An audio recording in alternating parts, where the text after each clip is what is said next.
እንደው ትምህርት መጀመር አይደለም ላሳያችሁ አንዴ። አሁን ብዙዎቻችሁ ቆሮንቶስን እና ራእይን ነው አስተያየትም የሰጣችሁት። ለምሳሌ እንመለስ፣ ይኸው ተመልከቱ ምን ያህል ጊዜ እንደሚወስድብን እንድትመለከቱ ነው። ቀላል አይደለም የምንጀምራቸው መጽሐፎች። ሐዋርያት ሥራ መኃልየ ታስታውሳላችሁ፣ ኦልሞስት ዓመት ነው የወሰደብን። መጀመሪያይቱ የሐዋርያው ጳውሎስ መልእክት ወደ ቆሮንቶስ ሰዎች ኦኬ፣ ወደ ቆሮንቶስ ይሄ የመጀመሪያይቱ መልእክት ነው። ሁለት መልእክታት ነው የምናጠናው በቆሮንቶስ ብቻ ነው። አሁን ራእዩን አይደለም እያወራ ያሉት፣ በቆሮንቶስ ብቻ ተመልከቱ ስንት ምዕራፍ እንደምናጠና። አንደኛው ቆሮንቶስ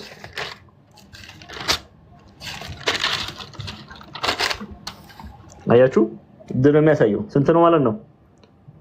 ስንት ነው ማለት ነው? 16 ምዕራፍ። ይሄ አንደኛው ነው፣ አንደኛው መጽሐፍ። እንዲሁ ዝም ብሎ ደግሞ አይደለም፣ ቨርስ በአንድ የሚቀረን ነገር የለም። ቨርስ ባይ ቨርስ ነው የምንሄደው። 16 ምዕራፍ ነው ይሄ ያለው።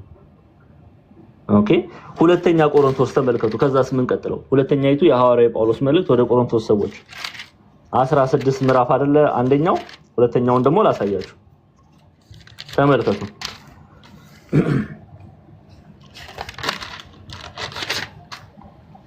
13 አያችሁ፣ 16 እና 13 ያዙልኝ። ራእይ ዮሐንስ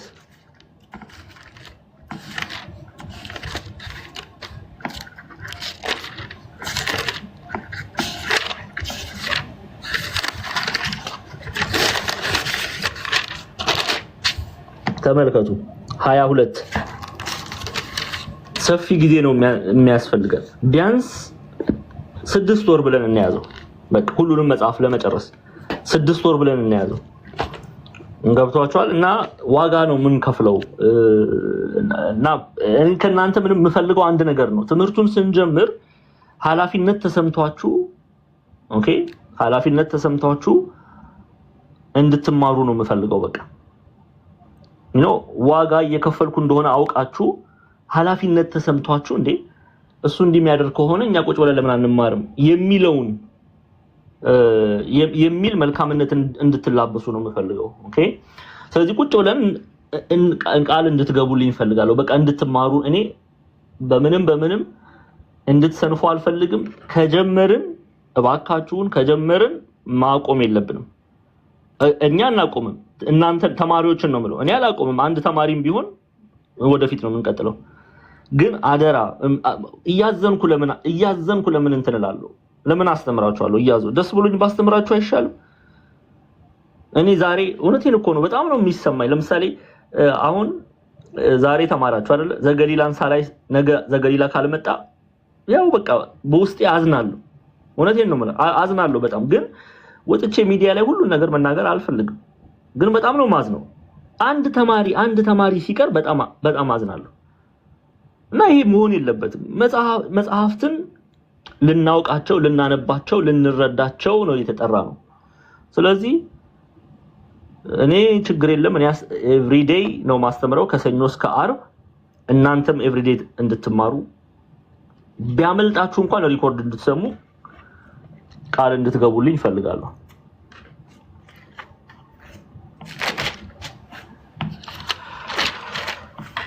እሺ ወደ ትምህርታችን እንጨርስ። ዛሬ ምዕራፍ 2 ተስማምተናል አይደል? አዎ። ኮሜንት ላይ ቤላም ጠፍታለች። የእናንተ ኃላፊነት ነው። አሁን እኔ 300 400 ተማሪ ነበረ፣ 100 ተማሪ በላይ ጠፍቷል።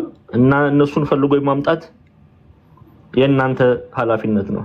እና ቤላ ለምን ጠፋሽ ብላችሁ ሄዳችሁ እንድታመጧት፣ ሌሎችንም ዞር በሉና አጠገባችሁ አብረዋችሁ ይማር የነበሩትም ሄዳችሁ እንድታመጡ አደራ ላለው። መምህር ክርስቶፎሮስ መጥቷል። አንድ ሰው ቪዲዮ ካልከፈታችሁ መካከል ነው ያልኩት። ደግሞ አንድ ሰው በፈቃደኝነት እሳቸውን ብለው የሚመጡ ተማሪዎችም ስላሉ እሳቸውን እናስገባለን። አንድ ሰው ከዛ ወደ ትምህርታችን እንጀምራለን በፈቃደኝነት። እሺ ማርሸቲ፣ እሺ እህቴ፣ እሺ ኦኬ። መምህር ክርስቶፎሮስ ዲያቆን ስለሺም አሉ። ዲያቆንዬ ኔትወርክ እያስቸገረኝ ነው ብለዋል። ከቻሉ ምልክት ያድርጉልኝ እና አስገባውታለሁ። እሺ እንቀጥል። በስመ አብ ወወልድ ወመንፈስ ቅዱስ አሐዱ አምላክ አሜን። እግዚአብሔር አምላክ ሚስጥሩን ጥበቡን ይግለጥልን። የምንማረውን በልቦናችን ላይ አትመን በመልካሙ ጎዳና እንድንመላለስ እግዚአብሔር አምላክ ይርዳን። እሺ ዛሬ እንግዲህ ምዕራፍ 2 ፍጻሜውን ነው የምናየው። የሁለተኛይቱ የሐዋርያው የጳውሎስ መልእክት ወደ ተሰሎንቄ ሰዎች ምዕራፍ 2 ፍጻሜ ዛሬ እንመለከታለን ማለት ነው። የሚያስተምረን እግዚአብሔር አምላክ ነው። ስለዚህ ሁላችንም እኔም እናንተም ለምንሰማው አምላካዊ ቃል ልባችንን ከፍተን በመልካሙ ጎዳና እንድንመላለስ ሁላችሁንም ጠይቃለሁ። እንግዲህ በትናንትና በነበረን መርሃ ግብር ላይ ሁለተኛይቱ የሐዋርያው ዮሐንስ መልእክት ከምዕራፍ 2 ከቁጥር 1 እስከ 5 ያለውን ክፍል አይተናል። እስከ 5 ያለውን ክፍል አይተናል። ባለሳሳት ያቆምነው ገና ከናንተ ጋር ሳለው ይህን እንዳልኋችሁ ትዝ አይላችሁም ምን የሚለውን ሐሳብ አይተን ነው ሐዋርያው ቅዱስ ጳውሎስ የተሰሎንቄን ምዕመናን እያሳሰባቸው በተሰሎንቄ ሳለ ስለ ሐሳዊው መሲህ ስለ ጌታችን መድኃኒታችን ኢየሱስ ክርስቶስ ሁለተኛ መምጣት እንደነገራቸው እንዳስተማራቸው እንዳስታወሳቸው ያንን ክፍል አይተን ነው ያቆምነው። ዛሬ ከቁጥር 6 ነው የምንጀምረው። ከቁጥር 6 ጀምሮ እስከ ፍጻሜ እንሄዳለን ማለት ነው። በደንብ አድርጋችሁ እንድትሰሙ በክርስቶስ ፍቅር እጠይቃለሁ። ነገሮችን እደጋግማለሁ። መደጋግመው በደንብ ከስጋና ከደም ጋር ከናንተ ጋር እንዲዋሃድ ስለምፈልግ ነው። የእግዚአብሔር ቃል የቤተክርስቲያን ትምህርት በደንብ እንድትረዱ ስለምፈልግ ነው። ስለዚህ ስደጋግም ታገሱኝ ለማለት ነው። በትዕግስት እንድታደምጡ አደራ እላለሁ። እሺ ቁጥር 5 ላይ ያው ገና ከናንተ ጋር ሳለው ይህን እንዳልኋችሁ ትዝ አይላችሁም ምን ብሎ ሐዋርያው ቅዱስ ጳውሎስ በተሰሎንቄ ያሉትን ምዕመናን እርሱ በተሰሎንቄ ሳለ ስለ ጌታችን መድኃኒታችን ኢየሱስ ክርስቶስ ሁለተኛ ጊዜ መምጣት በጻድቅ ላይ እንደሚፈርድላቸው በኃጥአን ላይ እንደሚፈርድባቸው ስለ ሐሳዊው መሲህ እንዳስተማራቸው የገለጸበትን ክፍል አይተናል። እንግዲህ ዛሬ ይሄን ካላቸው በኋላ ከቁጥር 6 ነው የምንቀጥለው ማለት ነው። ቁጥር 6 ላይ ሐዋርያው ቅዱስ ጳውሎስ እንዲህ ይላል፣ በገዛ ራሱ ጊዜም ይገለጥ ዘንድ የሚከለክለውን አሁን ታውቃላችሁ አለ። ኦኬ በገዛ ራሱ ይገለጥ ዘንድ የሚለው ሐሳዊ መሲህ የሚገለጥበት ጊዜ አለ። ይሄ መልእክት ሐዋርያው ቅዱስ ጳውሎስ ለተሰሎንቄ ምዕመናን እየጻፈበት ያለው ምክንያት ምንድነው ብለናል። በተሰሎንቄ ያሉ ክርስቲያኖች ሐሰተኞች ተነስተው የጌታችን የመድኃኒታችን ኢየሱስ ክርስቶስ መምጣት አሁን ነው፣ በዘመነ ሐዋርያት ነው ብለው ትናንትና እንዳየነው በስፋት በመልእክት በቃል በምትሃት ጳውሎስ እንዲህ አለ፣ ሲላስ እንዲህ አለ፣ ስልዋኖስ ሲላስ እንዲህ አለ፣ ጢሞቴዎስ እንዲህ ብለው አስተምረዋል ብለው ሐዋርያት ያላስተማሩትን ሐዋርያት ያልሰበኩትን እንዳስተማሩ እንደሰበኩ አድርገው ቤተክርስቲያንን ሲያውኩ ሲረብሹ አይተናል። ለዛ ነው ሐዋርያው ቅዱስ ጳውሎስ ይሄን መልእክት እያዘጋጃለው። ስለዚህ ምን አላቸው? አሁን የጌታችን የመድኃኒታችን የኢየሱስ ክርስቶስ መምጣት ለፍርድ መምጣት የሚሆነው ሐሳዊ መሲህ ከመጣ በኋላ፣ የጥፋት ሰው የተባለው ከመጣ በኋላ፣ የአመጽ ሰው የተባለው ከመጣ በኋላ ከርሱ በኋላ እንደሚሆን በትናንትና ባየናቸው ቨርስ ቁጥሮች ላይ አይተናል፣ በስፋት አይተናል። አሁን ምን ይላቸዋል? የዚህ ሐሳዊ መሲህ መምጫ ጊዜ አለው፣ አሁን አይደለም። እርሱ በጊዜው ይገለጣል፣ በጊዜው ይመጣል እያላቸው ነው። ቁጥር 6 ላይ ተመልከቱ። በገዛ ራሱ ጊዜም አያችሁ፣ ለሁሉ ጊዜ አለው። ለሁሉ ጊዜ አለው። መጽሐፍ ቅዱስ ምንድነው የሚለው? በዚህ በመክብብ 3:1 መጽሐፈ መክብብ 3 ምዕራፍ 3 ቁጥር 1 አንዴ መክብብ 3:1ን ክፈቱልኝ።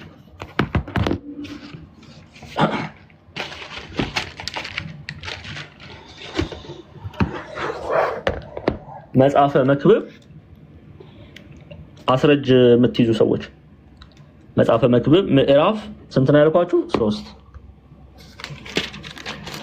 መክብብ 3 ይኸው ከቁጥር 1 ጀምሮ ምን ይላል? ለሁሉ ዘመን አለው፣ ለሁሉ ነገር ዘመን አለው፣ ከሰማይ በታችም ለሆነ ነገር ሁሉ ጊዜ አለው። ከሰማይ በታች የሆነ በጊዜ ነው የታሰረው። እግዚአብሔር ብቻ ነው ከጊዜ ውጪ። እኛ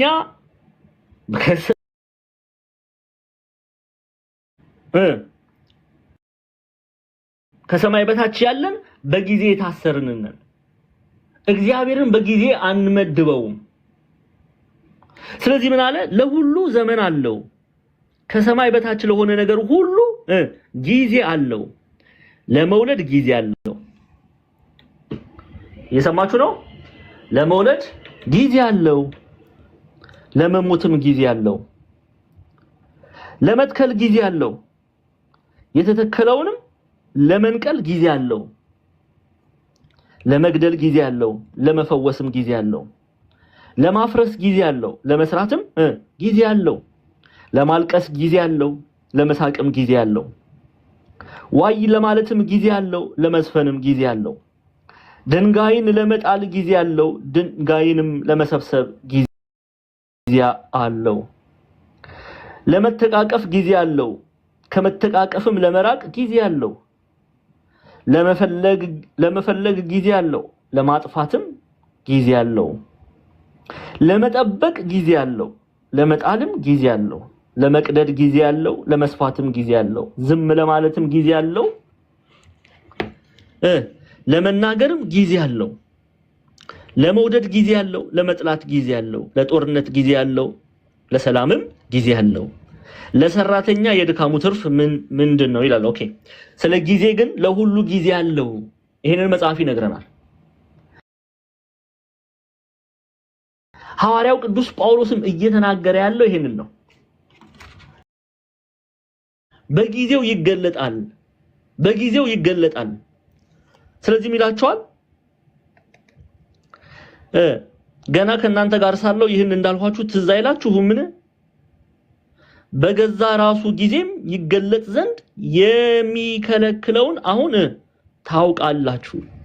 በገዛ ራሱ ይገለጥ ዘንድ የሚለው ስለ ሐሳዊው መሲህ ነው። ጊዜ አለው፣ የሚገለጥበት ጊዜ አለው። ኢትዮጵያ ሊቃውንት ይላሉ በትርጓሜያችን ላይ አሁን በደንብ ስሙ። የብሉይ ኪዳን መተርጉማን ይሄን ክፍል ሲያብራሩ አሁንም ከመታየት የከለከለው ጊዜው እስኪደርስ እንደሆነ ታውቃላችሁ ይላል። አሁን የማታዩት፣ አሁን የማትመለከቱት ጊዜው ስላልደረሰ ነው። ጊዜው ሲደርስ ይገለጣል፣ ሐሳዊው መሲህ ይገለጣል። በተቀደሰችው ከተማ የተባለውን በትናንትና እንዳየ ነው በኢየሩሳሌም ይገለጣል። አንድም የሐዲስ ኪዳን ትርጓሜ መምህራን ይላሉ በአይሁዳውያን ወደ ቤተ መቅደስ ያገቡታል፣ በቤተ መቅደስም ይገለጣል። ይሄ ግን የሚሆነው እያለ ነው ሐዋርያው ቅዱስ ጳውሎስ። በጊዜው ነው፣ በጊዜው ነው ይላቸዋል። ተመልከቱ አንድም ትርጓሜያችንን እንዲህ አያችሁ። አሁንም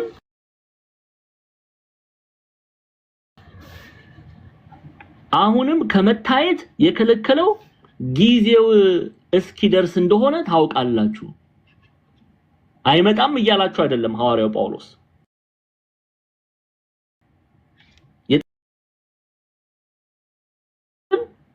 እሱም የሚገለጥበት ጊዜ አለው፣ ግን ይመጣል፣ ብዙዎችንም ያስታል። ለዛ ነው የጥፋት ሰው የተባለው፣ የጥፋት ልጅ የተባለው። የጥፋት ልጅ የአመፃ ሰው ተብሎ ይጠራል። ቅዱስ ዮሐንስ አፈወርቅ ብዙዎችን ስለሚያስት በዚህ ስም ተጠራ ይላል። ላሳያችሁ አንዴ። ቅዱስ ዮሐንስ አፈወርቅ ሴንት ጃን ክራይሶስተም አያችሁ it is called the falling away okay የጥፋት ሰውም ተብሎ ተጠርቷል። ያመፃ ሰው ተብሎ ተጠርቷል። ለምን እንዲሆነ ሚለውን ሲያብራራ ተመልከቱ as he will cause many to fall away ብዙዎችን ኦኬ ብዙዎችን ከእውነተኛ መንገድ ከእውነተኛ ሃይማኖት ስለሚያጠፋ የጥፋት ሰው ተብሏል ኦኬ as he will cause many to fall away and will deceive if possible even the elect ትንንሾችን ብቻ አይደለም ማለትም በእምነት ያልጠነከሩትን ብቻ አይደለም የሚያስተው even የተመረጡትን ሁሉ ታላላቅ የሚባሉትን ሁሉ እስኪያስት ድረስ እጁን ይዘረጋል ድንቅ ያደርጋል በመታሃት ሐሳዊው መሲህ በነገራችን ላይ ስለ ሐሳዊው መሲህ በስፋት ራዕይ ዮሐንስን ስናጠና በደንብ እንመለከታለን በደንብ ነው ምንማር ከዚህ በኋላ ምንም ይሄ ከድነን እናስቀምጠው ምን ሸፍነው ነገር የለም የቤተክርስቲያናችንን ትርጓሜ አንድምታ በጠበቀ መልኩ መስራቃውያን የቤተክርስቲያን አባቶች ትምህርት በጠበቀ መልኩ በስፋት ምናየው ክፍል ይሆናል ስለ ሐሳዊው መሲህ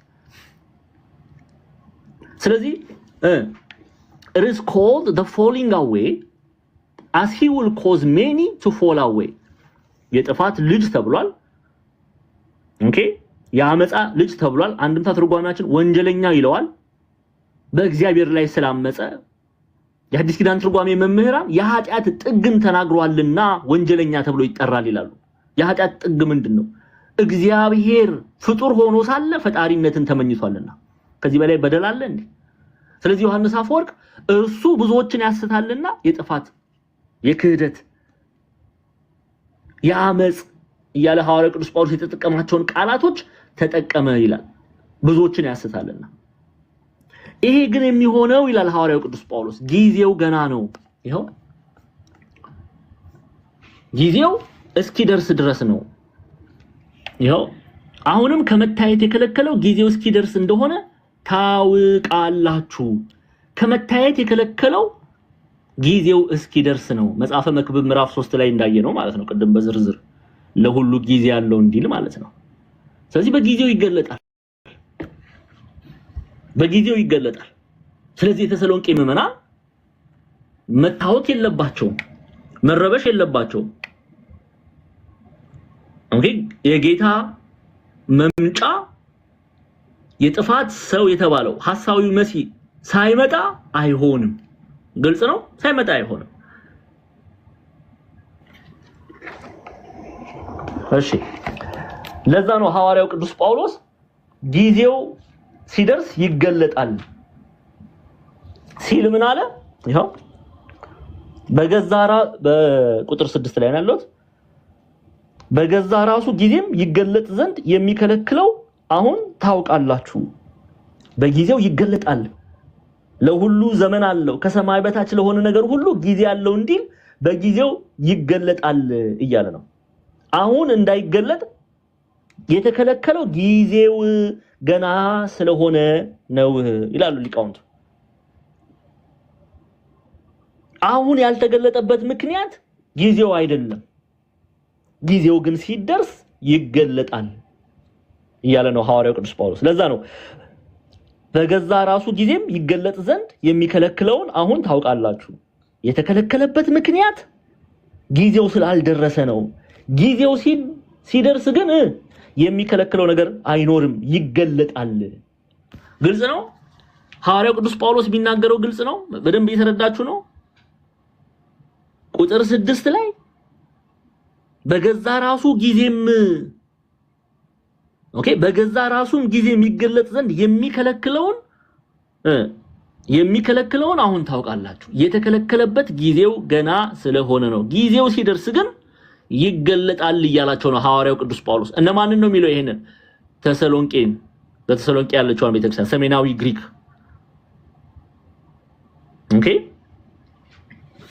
እሺ ቁጥር 7 ቁጥር 7 ላይ ነው ያለው እየፈጠንኩ ከሆነ ንገሩኝ እንዳብራራላችሁ የምትፈልጉት ነገር ካለ ንገሩኝ በደንብ አድርጌ አብራራላችኋለሁ ኦኬ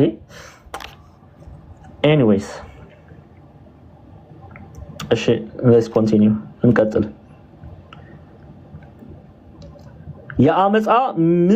የአመፃ ምስጢር አሁን ይሰራልና ብቻ ከመንገድ እስኪወገድ ድረስ አሁን የሚከለክል አለ ይላል። የአመፃ ምስጢር አሁን ምን ይላል? ይሰራልና።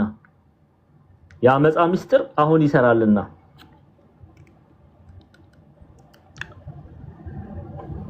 ደግሜ ላንብበው በደንብ ስሙኝ። የአመፃ ምስጢር አሁን ይሰራልና ብቻ ከመንገድ እስኪወገድ ድረስ አሁን የሚከለክል አለ። ቁጥር 7 ነው። ቁጥር 7 ነው ማብራራው። የሚከለክል አለ ይላል። ምን እያለን ነው?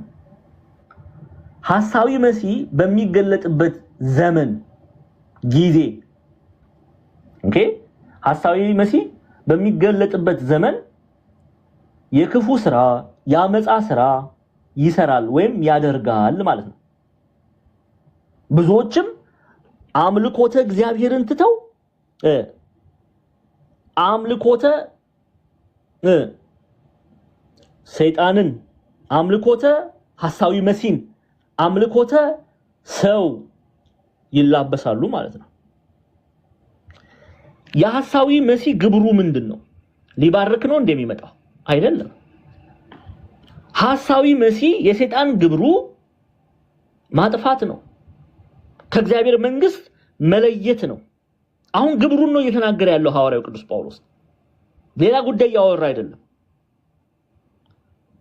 ሐሳዊ መሲህ በሚገለጥበት ጊዜ ግብሩ ምን ይመስላል የሚለውን እያሳየ ነው። ስለዚህ ምን አለ?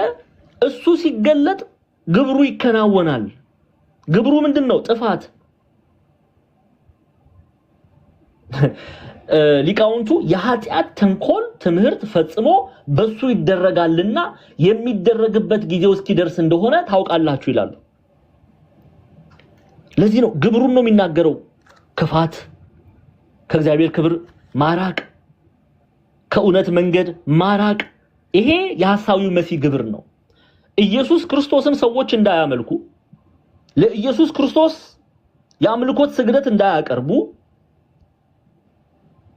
እኔ አምላክ ነኝ ብሎ ይቀርባል። እኔ አምላክ ነኝ ብሎ ይቀርባል። ስለዚህ ግብሩን ሲገልጽ ሐዋርያው ምን አለ? በደንብ ስሙ። በገዛ ራሱን ጊዜ ይገለጥ ዘንድ የሚከለክለው አሁን ታውቃላችሁ ካላቸው በኋላ የአመፃ ምስጢር አሁን ይሰራልና ብቻ ከመንገድ እስኪወገድ ድረስ አሁን የሚከለክል አለ ይላል። እችን ክፍል ነው እያየን ያለ ነው። በደንብ አድርጋችሁ ኢትዮጵያን ሊቃውንትም ይላሉ ይሄው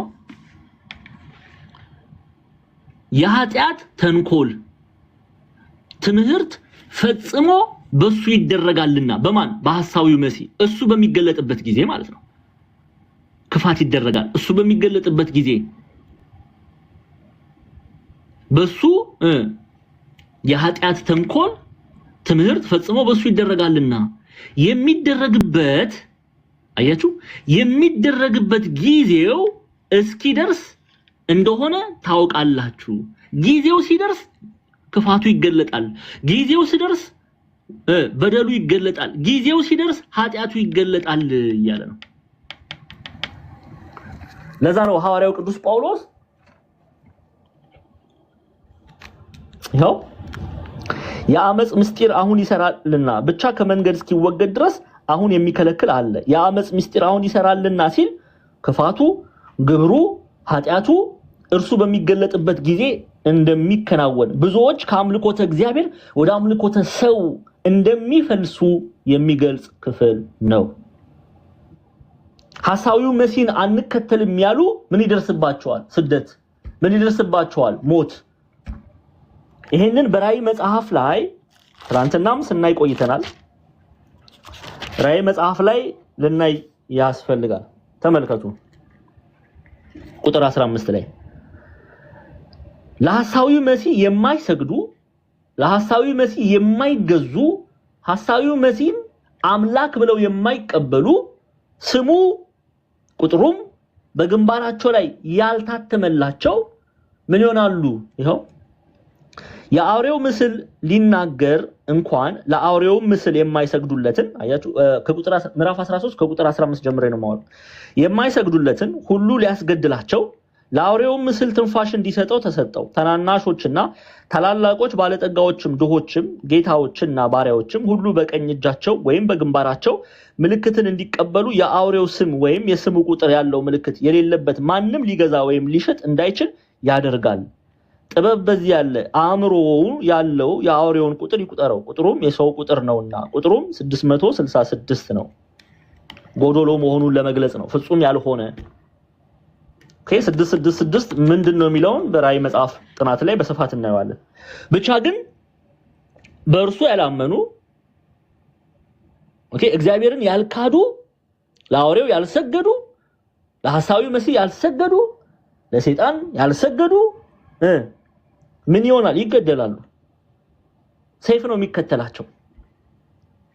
ይሄንን ነው ሐዋርያው ቅዱስ ጳውሎስ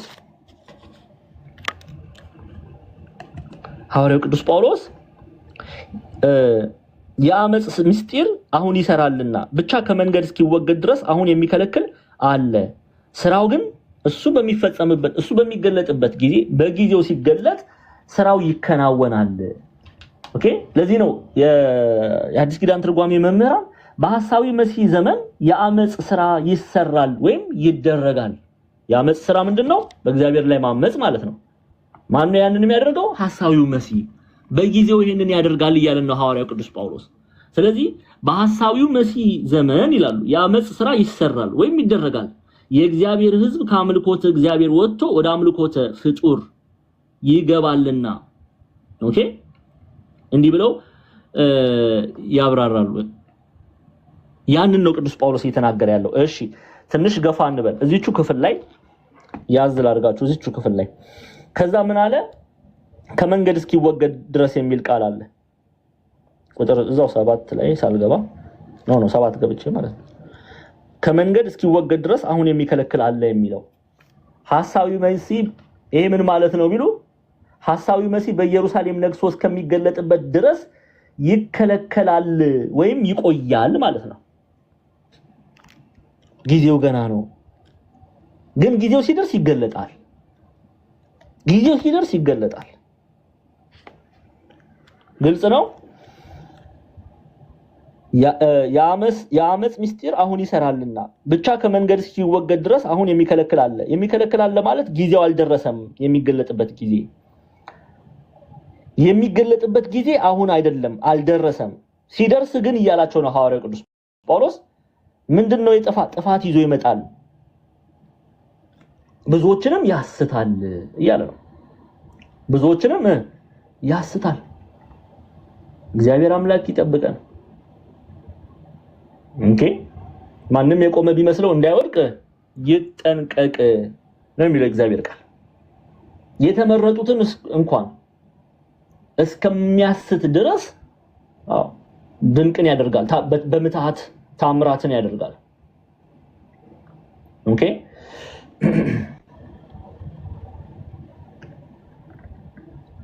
ኦኬ ልቀጥል ሰዓታችንን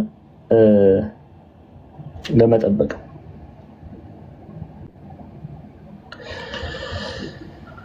እሺ ቁጥር 7 ላይ ነው ያለውታል 8 በዚያም ጊዜ ጌታ ኢየሱስ በአፉ መንፈስ የሚያጠፋው ሲመጣም በመገለጡ የሚሽረው አመፀኛ ይገለጣል። ይድኑ ዘንድ የእውነትን ፍቅር ስላልተቀበሉ ለሚጠፉ የእርሱ መምጣት በተአምራት ሁሉና በምልክቶች በሐሰተኞችም ድንቆች በአመፃም መታለል ሁሉ እንደ ሰይጣን አሰራር ነው ይላል። ኦኬ እንደ ሰይጣን አሰራር ነው።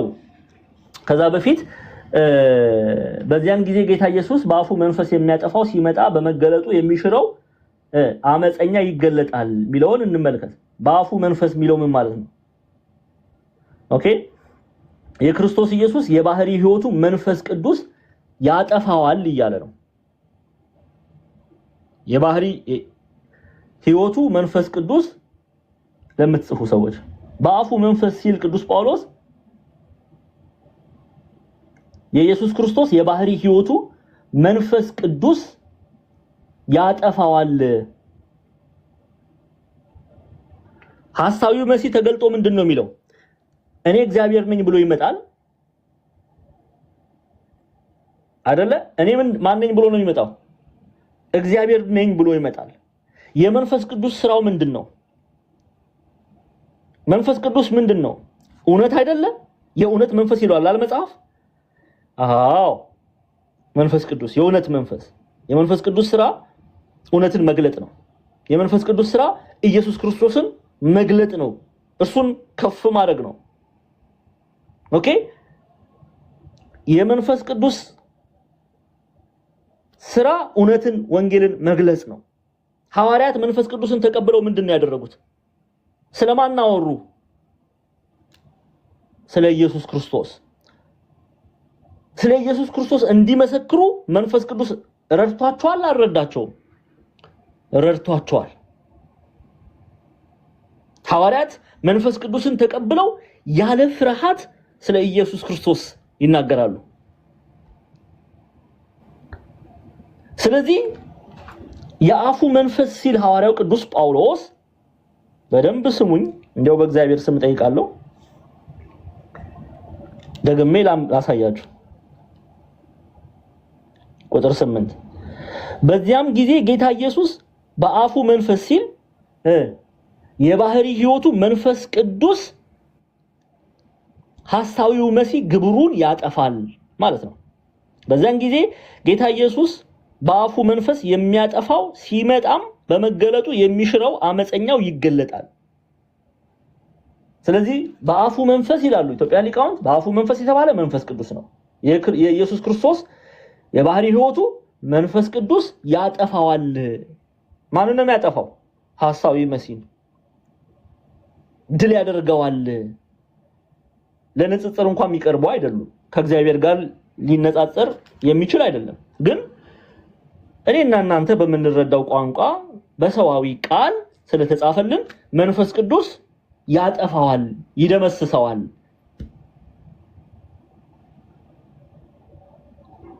ኦኬ እንመለከታለን። እሺ ይሄው አንድምታ ትርጓሜውን እንየው።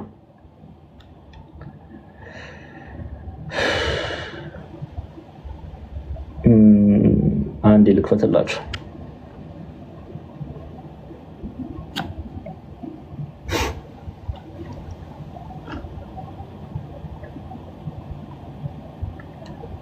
እሺ ይሄው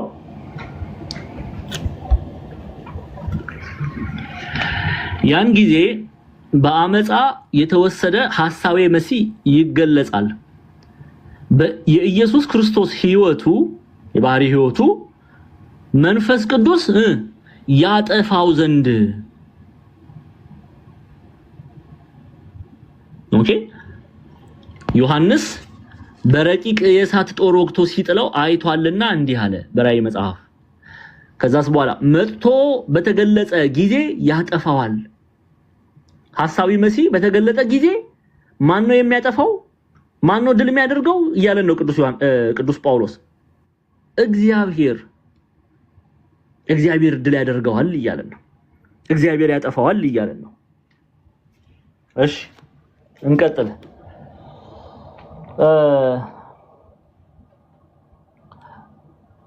ራዕይ ዮሐንስ ምዕራፍ 19ን እንመልከት አንዴ። ራዕይ ዮሐንስ ምዕራፍ 19 ከቁጥር 20 ኦኬ 19 20 ይኸው አውሬውም ከኔ ጋር ናቸው አይደለ? አውሬውም ተያዘ፣ በእርሱም ፊት ተአምራትን እያደረገ የአውሬውን ምልክት የተቀበሉትን ለምስሉም የሰገዱትን ያሳተ ሐሰተኛው ነቢይ ከእርሱ ጋር ተያዘ። ሁለቱም በሕይወት ሳሉ በዲን ወደሚቃጠል ወደ እሳት ባህር ተጣሉ። የቀሩትም በፈረስ ላይ ከተቀመጠው ከአፉ በሚወጣው ሰይፍ ተገደሉ። ወፎችም ሁሉ ከስጋቸው ጠገቡ። ከአፉ ምን በሚል በሚወጣ ሰይፍ። ከኔ ጋር ናችሁ ክርስቲያኖች? እንዴ ዘገሊላ ለምንድን ነው የምታፈጥብኝ? ፎቶ አድርገ ነው እንዴ? ኦሆ ለመደባደብ የተነሰረው። እሺ ግልጽ ነው ክርስቲያኖች። ለዚህ ነው ሐዋርያው ቅዱስ ጳውሎስ ራእይ 19ን 20ን ያዙልኝ። ወደ ተሰሎንቄ እንመለስ። ይሁንሽ ወዳችኋለሁ። ሁለተኛው የሐዋርያው ጳውሎስ መልእክት ወደ ተሰሎንቄ ሰዎች እሺ ጉድ እሺ አንዴ ኒኮ አላችሁ የላችሁም የሚለውን ነገር ላጣራ እያልኩ ነው። ይሄው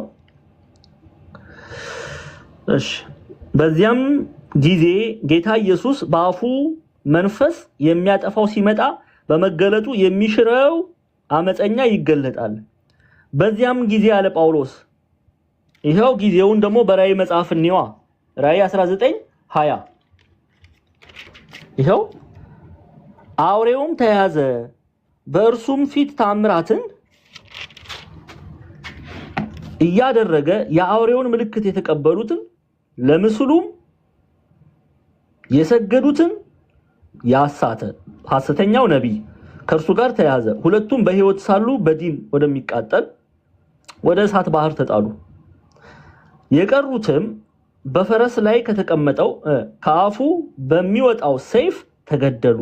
ወፎችም ሁሉ ከስጋቸው ጠገቡ ይላል። ለዚህ ነው አንድምታ ትርጓሜያችን የኢየሱስ ክርስቶስ ሕይወቱ መንፈስ ቅዱስ ያጠፋው ዘንድ። ከዛ ደግሞ ቀጠልና አንድምታ ትርጓሜያችን አባቶቻችን ምናሉ? ዮሐንስ በረቂቅ የእሳት ጦር ወቅቶ ሲጥለው አይቷልና እንዲህ አለ። የወንድሞች ከሳሽ የተባለው ዲያብሎስ ሐሳዊው ነቢይ ሐሳዊው መሲህ ማን ድል ያደርጋቸዋል እያለን ነው? መንፈስ ቅዱስ። የኢየሱስ ክርስቶስ የባህሪ ሕይወቱ መንፈስ ቅዱስ ድል ያደርጋዋል። እንዴ እሺ እየተረዳችሁ በደንብ እሺ። ከድንገት ግልጽ ያልሆነ ነገር ካለ አስቁሙኝ። በደንብ እንድታውቁልኝ ነው የምፈልገው።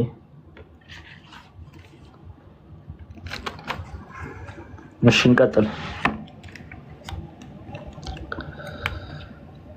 ሪኮርድ የምታደርጉ በደንብ አድርጉ። እሺ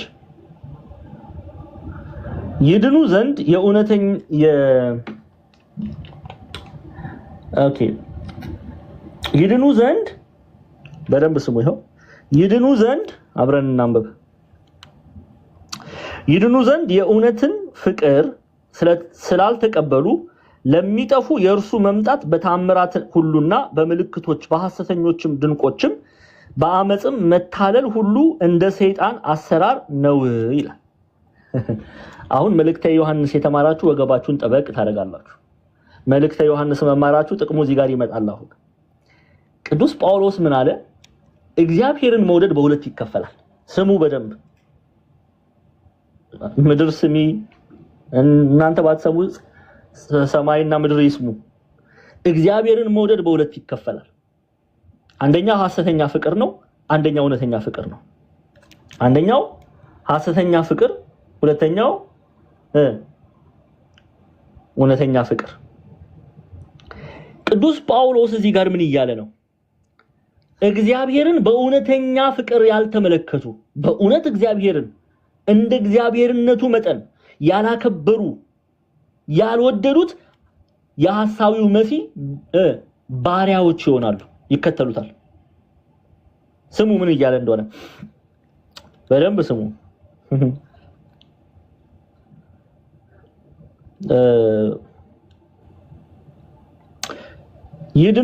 ይድኑ ዘንድ የእውነትን ፍቅር ስላልተቀበሉ። የምን ፍቅር አለ? የእውነትን ፍቅር ስላልተቀበሉ። አንድም በእውነት ክርስቶስን ስላልወደዱ፣ በፍጹም ፍቅር ክርስቶስን ስላልወደዱ፣ አንድም እውነት የተባለ ፍቅር የተባለ ኢየሱስ ክርስቶስን ስላላመኑ፣ በእርሱ ስላላመኑ ማለት ነው። የእውነትን ፍቅር ስላልተቀበሉ ለሚጠፉ የእርሱ መምጣት በተአምራት ሁሉና የእርሱ መምጣት የሚለውን እንቀጥላለን። እዚህ ጋር በደንብ እንድትረዱ ነው።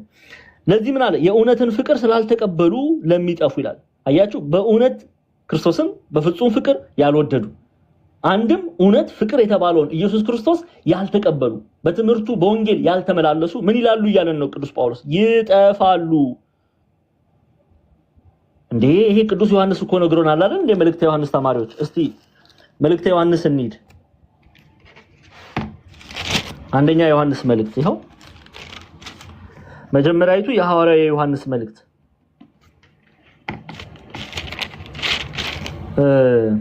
ምዕራፍ 4 ቁጥር 18 ምንድነው የሚለው? ፍጹም ፍቅር ፍርሃትን አውጥቶ ይጥላል። እውነተኛ ፍቅር ምንድነው የሚያደርገው? ፍርሃትን አውጥቶ ይጥላል። ምን ማለት ነው? ፍጹም ፍቅር ፍርሃትን አውጥቶ ይጥላል እንጂ በፍቅር ፍርሃት የለም። ፍርሃት ቅጣት አለውና የሚፈራ ሰው ፍቅሩ ፍጹም አይደለም ይላል።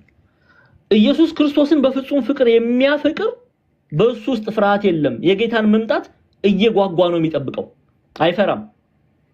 ኢየሱስ ክርስቶስ መምጣቱን ይናፍቃል። ሊሄድ ከክርስቶስ ጋር ልኖር እናፍቃለሁ እንዳለ ሐዋርያው ቅዱስ ጳውሎስ። ይሄ ፍጹም ፍቅር ያለው ሰው ነው። እውነተኛ ፍቅር ያለው ሰው ነው። አጭበርባሪውን አይደለም። እውነተኛ ፍቅር ያለው በእውነት የሚያምነው በእውነት ክርስቶስን የሚያፈቅረው የሚናፍቀው ኢየሱስ ክርስቶስን ነው። ማራናታ ቶሎና ብሎ ይጸልያል። እለት የሚናፍቀው ተስፋ የሚያደርገው መንግስተ ሰማያትን ነው። ጌታችን መራችን ኢየሱስ ክርስቶስን መመልከትን ይናፍቃል። ለዛ ነው ቅዱስ ዮሐንስ ወልደ ዘብዴዎስ ፍጹም ፍቅር ፍርሃትን አውጥቶ ይጥላል እንጂ በፍቅር ፍርሃት የለም፣ ፍርሃት ቅጣት አለውና የሚፈራ ሰው ፍቅሩ ፍጹም አይደለም የሚለን። ጳውሎስም ደገመው። እንዲያው ዲያቆን ዛማኑኤል እንዲያው እዛን ቀን ያጉረመረማችሁ ካላችሁ ይሄው እረፉት። ደግሞ ቅዱስ ጳውሎስ ሲደግመው በሚስማር ያጠብቅልናል ማለት ነው። ይሄው የእውነት ፍቅር ስላልተቀበሉ ለሚጠፉ አለ። አያችሁ፣ የሚጠፉት ሐሳዊው መሲህን የሚከተሉት እውነተኛ ፍቅር ያልተቀበሉ ናቸው።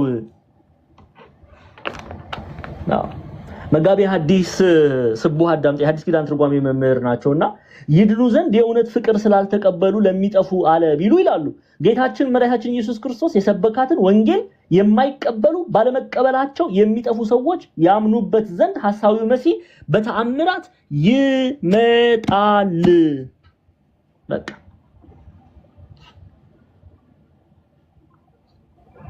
ኦኬ።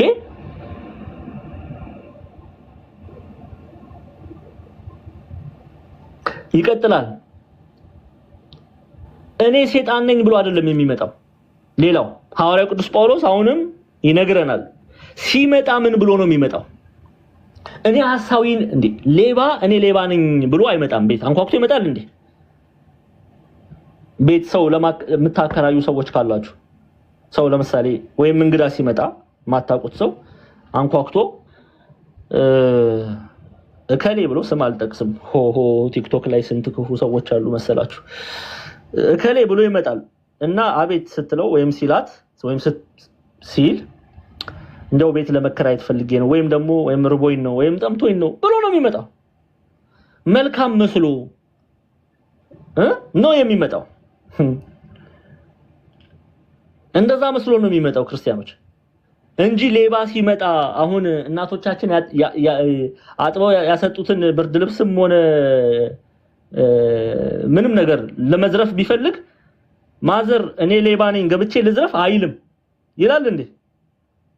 ውሻ ይለቀቅበታል ወይ ሌላ ጉዳይ ነው የሚነሳው። ሰፈር ሁሉ ቀበሌ ወረዳ ሁሉ ነው የሚነሳበት። ሌባ ነኝ ብሎ አይመጣም ሌባ። ኦኬ። ይሄም ሐሳዊው መሲህ ሌባ ነው፣ ወንጀለኛ ነው። ሲመጣ ሌባ ነኝ ሐሳዊ መሲህ ነኝ ብሎ አይደለም የሚመጣው እያለን ነው ጳውሎስ። ተመልከቱ እንዴት ነው ታዲያ ሐዋርያው ቅዱስ ጳውሎስ እስቲ ንገረን፣ ሐሳዊው መሲህ ሲመጣ እንዴት ይመጣል? እንዴት ነው የሚመጣው? ይሄው እንመልከት። እሺ ቁጥር ያው ከ9 እስከ 12 ያለውን ክፍል ነው ያየን ያለው። እሺ የእርሱ መምጣት አለ። አሁን ሐዋርያው ቅዱስ ጳውሎስ እንዴት እንደሚመጣ እየነገረን ነው። የእርሱ ሲል የሐሳዊው መሲህ መምጣት በተአምራት ሁሉና በምልክቶች በሐሰተኞች ድንቆችም በአመጽ መታለል ሁሉ እንደ ሰይጣን አሰራር ነው። አያችሁ እንዴት ነው የሚመጣው? እንዴት ነው የሚመጣው? ድንቅ በማድረግ ታምር በማድረግ የውሸት ታምር በማድረግ በለው ጉድፈል። አሁን እኛ ዝም ብሎ ታምር ያደረገው ሁሉ ከእግዚአብሔር ነው አልምንለው? በቃ ተበልተናል ማለት ነው። አሁን እሱ ቢመጣ የሆነ ታምር ቢያሳይ በመታሃት የሆነ ነገር ቢያሳየን በቃ አልኳችሁ የራሱን ቤተክርስቲያን ይከፍታል ማለት ነው። ነብይ እንትና ብሎ ወይም ክርስቶስ ነኝ ብሎ ይመጣል። በቃ ህዝቡ ይነግዳል አልኳችሁ። ተአምር በመታሃት እያደረገ ይመጣል። በመታሃት እያደረገ ታምራትን ተመልከቱ። አባቶቻችን የዚህ የሐሳዊ መሲህ አመጣጡ ይላሉ። ይሄው የዚህ ሐሳዊ መሲህ አመጣጡ ሰይጣን የምትሃት ታምራት እያደረገለት ነው። በሰይጣን መንገድ ይመጣል አላለም? ራዕይ ዮሐንስ ምዕራፍ 13 ላይ እናየዋለን። ሐሳዊው መሲህ ሰይጣን ይረዳዋል፣ ምትሃት እያሳየ አብረን እናየዋለን። እንደው ራዕይ 13 እንደው ዛሬ እናጥና እንደው እሱን ብታጠኑ ይሄ ክፍል በደንብ ግልጽ ነው የሚሆነው። አሁንም ግልጽ ነው። ማን ነው የሚረዳው እያለን ነው። ሰይጣን ምን እያደረገ? ምትሃት እያሳየ ሰውን ለማሳት። ኦኬ። ስለዚህ ሐዋርያው ቅዱስ ጳውሎስ ምን አለ? የእርሱ መምጣት የሐሳዊው መሲህ መምጣት በተአምራት ሁሉና በምልክቶች በሐሰተኞችም ድንቆች በአመጽም መታለል ሁሉ እንደ ሰይጣን አሰራር ነው። አያችሁ፣ ሰይጣን እየረዳው ምትሃት እያደረገ ይቀጥላሉ አባቶቻችን። ይሄው ሙት በማንሳት ድዊ በመፈወስ ጋኔን በማውጣት ጉድ ፈላ። ዛሬ ላይ የሆነ ሰው የሆነ ነገር ቢያደርግ በቃ ሻንጣችንን ሁሉ ዘግተን ሄደናል ከቤተክርስቲያን ወጥተን። ሙት በማንሳት የሞተን ሰው በምትሃት በማንሳት አስመስሎ በማድረግ ድዊ በመፈወስ የታመመን በመፈወስ በማስመሰል ጋኔን በማውጣት እንዴ የዛን ጊዜ ያሉ ሰዎች ምን ችግር አለ? ይሄ ሰው እኮ ጋኔን ነው ያወጣ፣ ምን አደረገ? የሞተ ሰው እኮ ነው ያስነሳው፣ ምን አደረገ? የታመመ ሰው እኮ ነው የፈወሰው፣ ምን አደረገ ብለው እንዲያው ሁሉ ጠበቃ ሁሉ ይቆማሉ። በዛም ዘመን ቲክቶክ ካለ አላቅም፣ ደግሞ እንደዚህ ያለ እንዳትሉኝ አላቅም፣ ካለ ግን ላይቭ ሁሉ ቪዲዮ ሊሰሩብን ሁሉ ይችላሉ። አትናገሩት ብለው ማለት ነው። ጠበቃ ምናምን ሊያቆም ይችላል። እሱ ደፋር ነው። ግን በምን ይመጣል አሉ? ታምር በማሳየት ነው የሚመጣው። ሙት በማንሳት ድዊ በመፈወስ ጋኔን በማውጣት። እስቲ እንመልከት። ታምር እያደረገ ነው አይደለም? እስቲ እንመልከት። ራዕይ ዮሐንስን እንመልከት። ራዕይ ዮሐንስ ምዕራፍ 13 ጉድ ነው።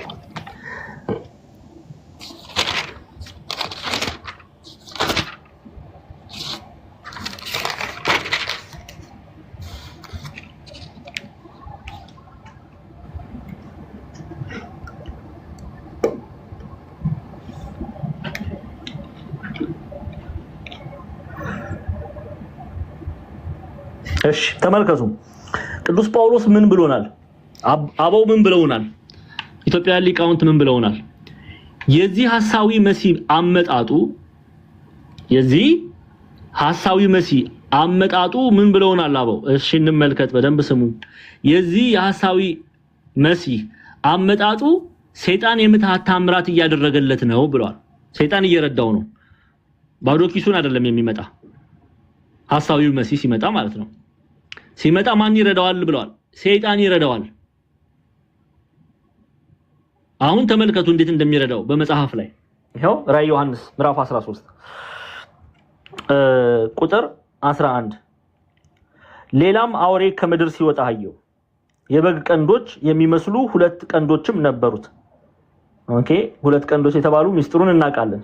ራዕይ ላይ እንገናኝ። ዛሬ ከተናገርኩ ራዕይ መታችሁ አትማሩ። ሁለት ቀንድ የተባለ እና ሁሉ በጊዜው የምናወራው ይሆናል። ግን ዋናው ሐሳቡ ላይ እንሂድ። ሌላም አውሬ ከምድር ሲወጣ አየሁ የበግ ቀንዶች የሚመስሉ ሁለት ቀንዶችም ነበሩት። እንደ ዘንዶም ይናገር ነበረ። በፊተኛውም አውሬ ስልጣን በእርሱ ፊት ሁሉን ያደርጋል። ለሞቱ የሆነውንም ቁስል ተፈወሰለት። ለፊተኛውም አውሬ ምድርና በእርሱ የሚኖሩት እንዲሰግዱለት ያደርጋል። እሳትንም እንኳን ከሰማይ ወደ ምድር በሰው ፊት እስኪያወርድ ድረስ ታላላቆችን ምልክቶችን ያደርጋል። አያችሁ ምልክት ብቻ አይደለም ያለው። ራዕይ ዮሐንስ ጻፊ ምንድነው ያለው? ታላላቅ ምልክት ያደርጋል። አያችሁ ምልክትና ታላላቅ ምልክት ልዩነት አለው። የሚያስደንቅ ነገር ከሰማይ እሳት እስከ ማዝነብ ድረስ ታላላቅ ነገርን ያደርጋል። እሺ አውሬ ምድርና በእርሱ የሚኖሩትን እንዲሰግዱለት ያደርጋል። እሳትንም እንኳን ከሰማይ ወደ ምድር በሰው ፊት እስኪያወርድ ድረስ ታላላቆች ምልክቶችን ያደርጋል። ምልክት ብቻ ደግሞ አለ ብዙ ምልክቶችን ያደርጋል። በአውሬው ፊትም ያደርግ ዘንድ ከተሰጡት ምልክቶች የተነሳ በምድር የሚኖሩትን ያስታል። አያችሁ በምድር የሚኖሩትን ምን ያደርጋል? ያስታል። ታዲያ ሐዋርያው ቅዱስ ጳውሎስ እውነት አልተናገረም? ይሄው የተሰሎንቄና የራዕይ መጽሐፍ ተስማምቶ ነው እየሄዳለሁ። ሁለተኛ የተሰሎንቄ ጳውሎስ ሐዋርያው ቅዱስ ጳውሎስ ደግሞ ምን ይለናል? ይሄ ጀግና ሐዋርያ ይሄ የተወደደ ሐዋርያ ምንድነው የሚለን? ምን አለ? የእርሱ መምጣት የሐሳዊው መሲህ መምጣት በምን ይሆናል አለ? የእርሱ መምጣት በተአምራት ሁሉና በምልክቶች በሐሰተኞች ድንቆችም በአመጻ መታለል ሁሉ እንደ ሰይጣን አሰራር ነው። እንደ ሰይጣን አሰራር ነው ሲል ሐዋርያው ቅዱስ ጳውሎስ ምን እያለ ነው አሉ ሊቃውንቱ? ሰይጣን እየረዳው ምትሃት እያደረገለት በሰይጣን ምትሃት ይገለጣል። ከእግዚአብሔር ያልሆነ ነገር ሁሉ ከክፉ ነው። ከእግዚአብሔር ያልሆነ ነገር ሁሉ ከዳቢሎስ ነው። ከእግዚአብሔር ያልሆነ ነገር ሁሉ ከጨለማ ነው።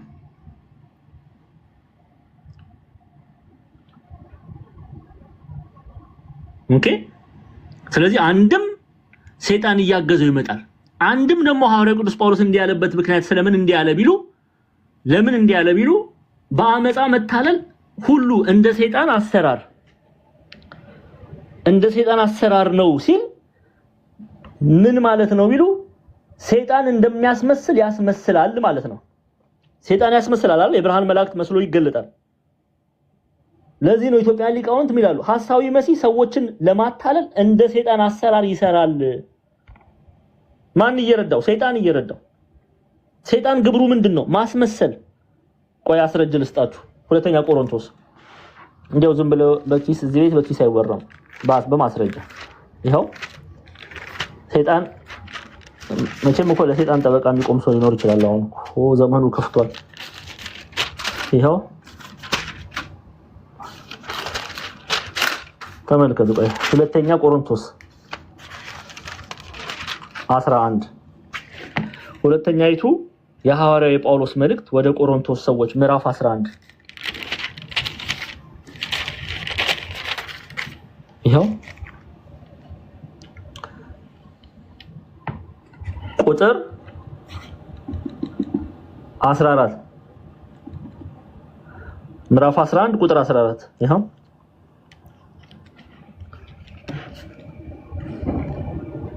ይሄው ሰይጣን ራሱ የብርሃን መልአክ እንዲመስል ራሱን ይለውጣልና ይላል ሐዋርያው ቅዱስ ጳውሎስ።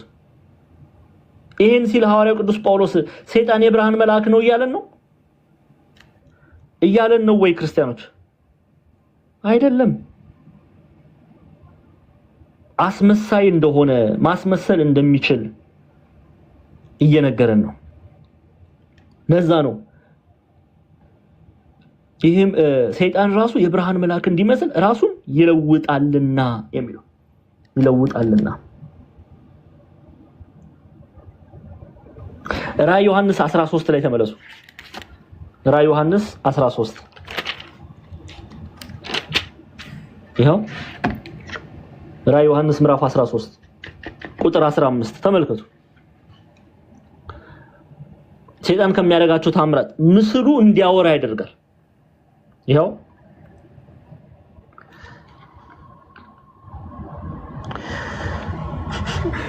13:15 ተመልከቱ።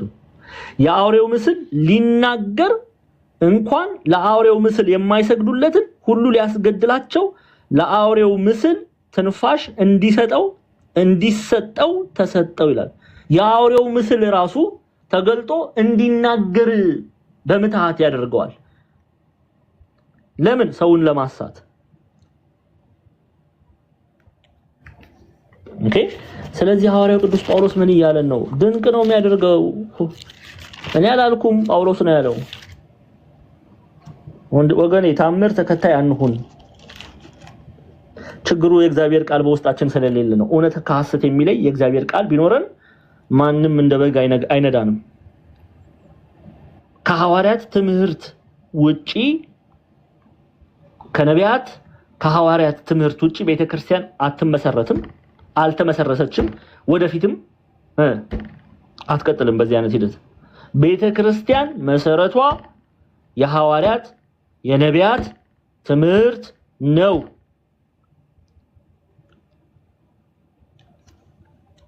እሺ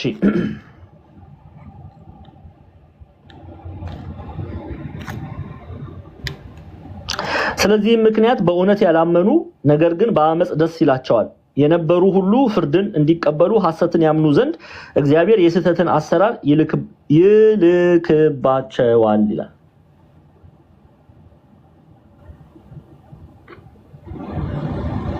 ኦኬ አሁን ይሄን ክፍል በደንብ እንድትሰሙኝ ፈልጋለሁ። በደንብ አድርጋችሁ ስሙኝ። ምን እያለ ነው ሐዋርያው ቅዱስ ጳውሎስ ይላሉ ሊቃውንቱ። ሐዋርያው ቅዱስ ጳውሎስ ስለዚህም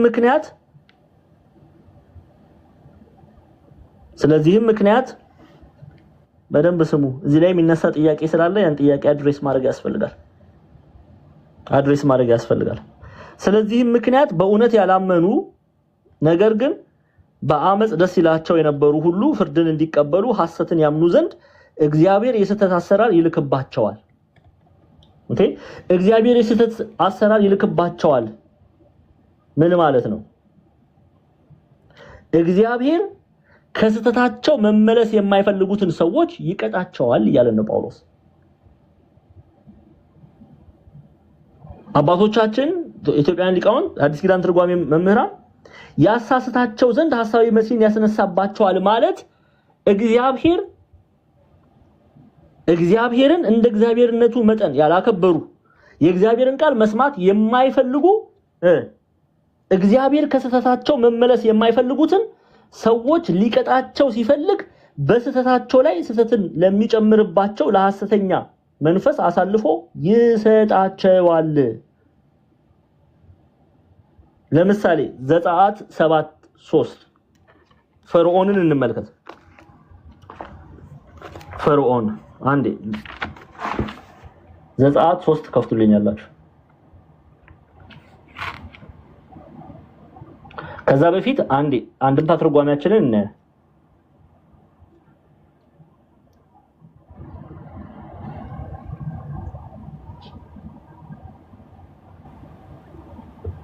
ኦኬ ዘጸአት 7:3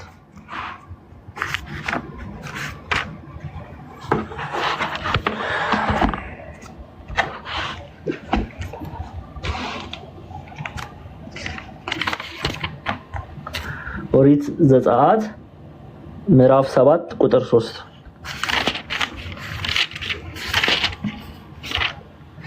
ትንሽ እያንዳንዱን ገጽ ለመክፈት ያስቸግራል። ስልክ ይዤ ስለሆነ ታገሱ። ቶሎ ኦሪት ዘጸአት 7:3 ምዕራፍ 7 ማለት ነው ቁጥር 3 ይሄው ምዕራፍ 7 ቁጥር 3 እሺ እግዚአብሔር ሙሴን አለው እኔ ለፈርዖን አምላክ አድርጌሃለሁ ወንድምህን አሮን ነብይ ይሆንልሃል ያዘዝኸውን ነገር ሁሉ አንተ ትነግረዋለህ ወንድምህም አሮን የእስራኤልን ልጆች ከሀገሩ ይለቅ ዘንድ ከፈርዖን ጋር ይናገራል አለ እኔም የፈርዖንን ልብ አጸናለሁ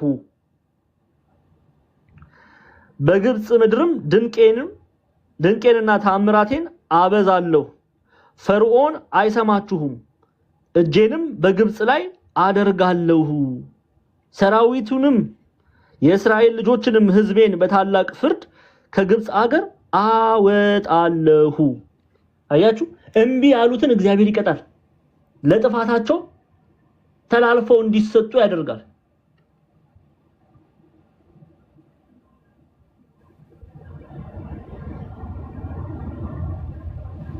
ኦኬ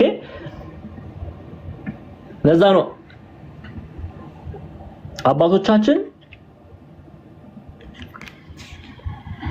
የምትሃት ተአምራት ያዝባቸዋል ኃይለ ነሳት ዲያብሎስ የሚያመጣውን የምትሃት ተአምራት ያዝባቸዋል በሐሰተኛው መሲ ያምኑ ዘንድ በእውነተኛው መሲ የማያምኑት ሁሉ ይፈረድባቸው ዘንድ አያችሁ አይደል እግዚአብሔርን እንደ እግዚአብሔርነቱ መጠን ስላላከበሩ ለማይረባ አይምሮ አሳልፎ ሰጣቸው ይላል ሐዋርያው ቅዱስ ጳውሎስ ቆይ ዲያቆን ዛማኑኤል ምንድነው የምታወራው ብላችሁ ደግሞ እንዳታወሩ ማስረጃ ልስጥ ለእያንዳንዱ ነገር ዘመነ ቲክቶክ ቆይ ስንት አይነት ሰው አለ መሰላችሁ የሮሜን መጽሐፍ ክፈቱልኝ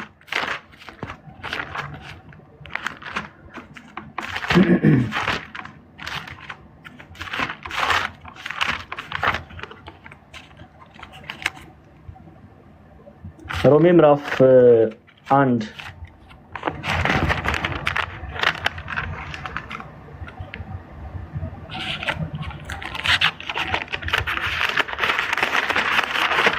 ሮሜ ምዕራፍ 1 እሺ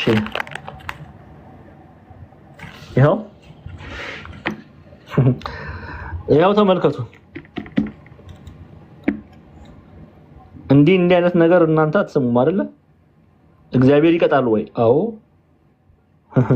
ይሄው እግዚአብሔር ለጥፋት አሳልፎ ይሰጣል እንቢ ካልን በቃ እንቢ ያሉትን ደናር ጎኖ እግዚአብሔር የሚቀጣው ላይምሮ ለማይረባ አይምሮ አሳልፎቸው ይሰጣቸዋል በደንብ ስሙ ሮሚ ምዕራፍ 1 ቁጥር 20 ከስንት ጀምረን እናንብበው ዘመነ ቲክቶክ 28 ከቁጥር 28 በደንብ እናንብበው ይሄው እግዚአብሔርን ለማወቅ ባልወደዱት መጠን እግዚአብሔር የማይገባውን ያደርጉ ዘንድ አለ ጳውሎስ ለማይረባ አእምሮ አሳልፎ ሰጣቸው ጉድ አመጽ ሁሉ ግፍ መመኘት ክፋት ሞላባቸው ቅናትን ነፍስ መግደልን ክርክርን ተንኮልን ክፉ ጠባይን ተሞሉ በለው ስሙልኝ እንግዲህ የሚያሾካሽኩ ሐሜተኞች አምላክን የሚጠሉ የሚያንገላቱ ትዕቢተኞች ትምክተኞች ዘም ነው ምንድነውኛ ምን እንበል ክፋትን የሚፈልጉ ለወላጆቻቸው የማይታዘዙ የማያስተውሉ ውል የሚያፈርሱ ፍቅር የሌላቸው ምህረት ያጡ ናቸው እንደነዚህ ለሚያደርጉት ሞት ይገባቸዋል የሚለውን የእግዚአብሔር ሕግ እያወቁ እነዚህን ከሚያደርጉ ጋር ይስማማሉ እንጂ አድራጊዎች ብቻ አይደሉም ማን ግን ለማይረባ አይምሮ አሳልፎ ሰጣቸው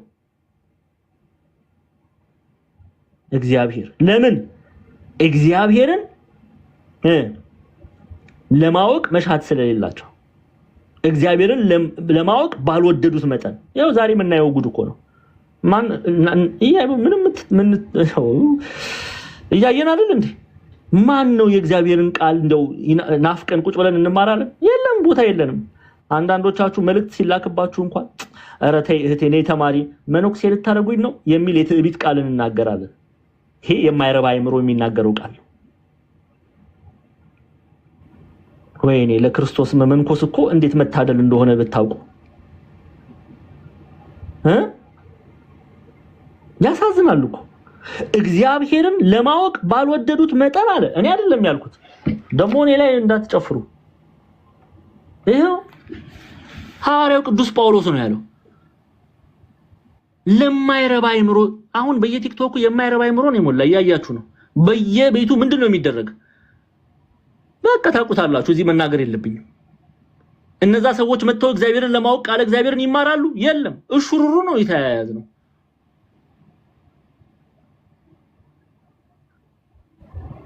አያስለቅስም ታዲያ ይሄ? አያሳዝንም ታዲያ ይሄ? ይሄ የማይረባ አይምሮ ስድብ አይደለም። ደግሞ እንደለመዳችሁት ያው ተሳደበ ደግሞ እንዳትሉኝ። እኔ አላልኩም፣ ያው ጳውሎስ ነው ያለው። ደንቆሮ የሚለው አውጥቼ ላሳያችሁ። መስማት እየቻለ መስማት የማይችል ደንቆሮ ተብሏል። ግብሩን ነው የተናገረ። እግዚአብሔርን ለማወቅ ባልወደዱት መጠን እግዚአብሔር የማይገባውን ያደርጉ ዘንድ ለማይረባ አይምሮ አሳልፎ ሰጣቸዋል። አለቀ።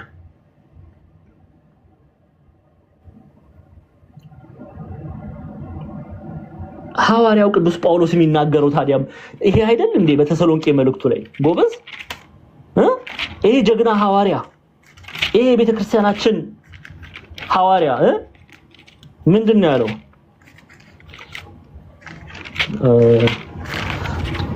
ሶሪ ይሄው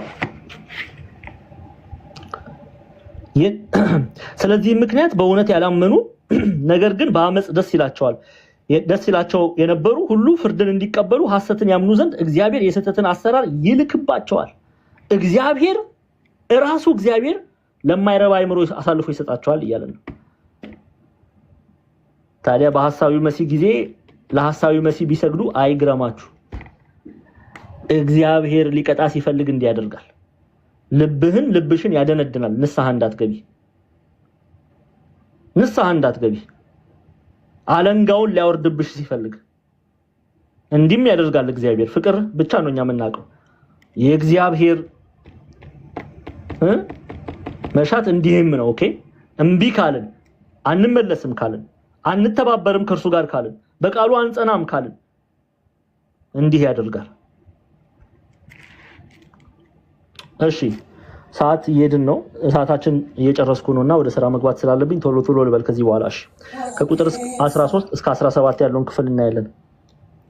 እኛ ግን በጌታ የተወደዳችሁ ወንድሞች ሆይ ሁልጊዜ ስለናንተ እግዚአብሔርን ልናመሰግን ግድ አለብን።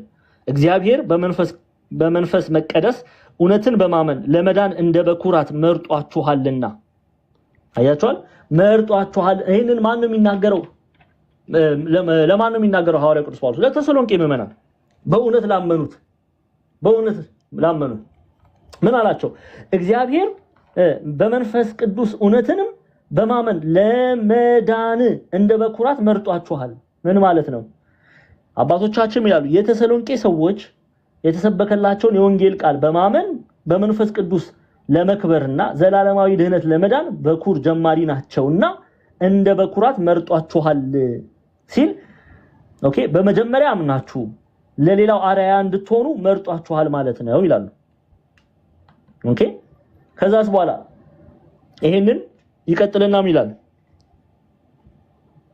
እኛ ግን በጌታ የተወደዳችሁ ወንድሞች ሆይ ሁልጊዜ ስለናንተ እግዚአብሔርን ልናመሰግን ግድ አለብን አለ። ለምንድን ነው እንደዚህ ያለው?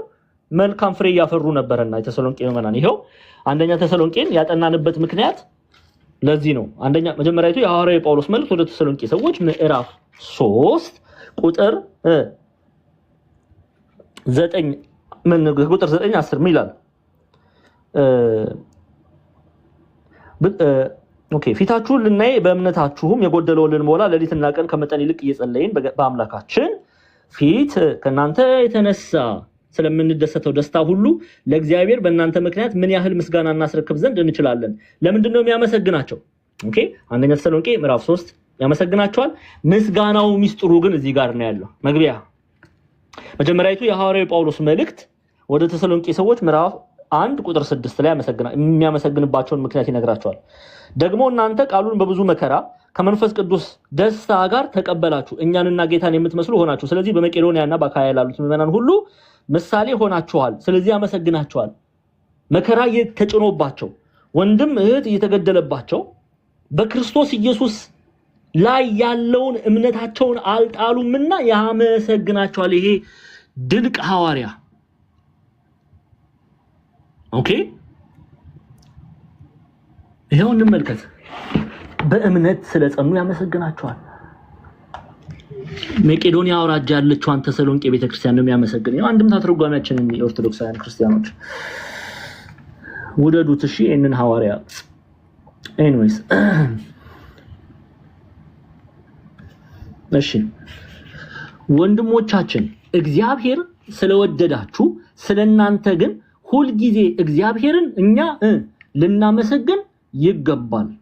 ማን ስለወደዳችሁ? እግዚአብሔር ስለወደዳችሁ ስለናንተ እግዚአብሔርን ሁሉ ጊዜ ልናመሰግን ይገባል። የሕይወት መገኛ የልጅነት ባለቤት እግዚአብሔር በሃይማኖት መርጧችኋል፣ ይቅር ብሏችኋል። አንድም ይላሉ የሕይወት ባለቤት የሕይወት መገኛ እግዚአብሔር በሃይማኖት መርጧችኋል፣ በልጅነት ይቅር ብሏችኋልና። ለምን አምነዋላ? ስላመኑ እኮ ነው ጎበዝ። ተመልከቱ፣ ስላመኑ እኮ ነው እንዲህ የሚል ቃል የተናገሩት። ስላመኑ እኮ ነው የተሰሎንቄ ምዕመናን ምን አሉ? ደግሞ እናንተ ቃሉን በብዙ መከራ ከመንፈስ ቅዱስ ደስታ ጋር ተቀበላችሁ አላቸው ሐዋርያው ቅዱስ ጳውሎስ። ምን እያላቸው ነው? ጸጋ እግዚአብሔር ይበልጥብኛል አላችሁ፣ ሃይማኖት ይበልጥብኛል አላችሁ። ከሰይፉ እየተገደሉ እኮ ነው። ሐዋርያት ሥራ ምዕራፍ 17 ድንቅ ድንቅ ድንቅ ክፍል ነው፣ አንብቡት። ይሄው ላሳያችሁ፣ አንዴ እንመለስ። እንደው ነገር እንዳላበዛችሁ ከመስኮት እንዳትወድቁ በጣም ነው የምፈራው፣ ግን እንመለስ ማወቅ ስላለብን ነው። ይሄው ተመልከቱ። ሐዋርያት ሥራ ምዕራፍ 17 በአንፊጶልና በአጶሎኒያም ካለፉ በኋላ በተሰሎንቄ በመቄዶንያ አውራጃ የሚገኙ ከተሞች ናቸው።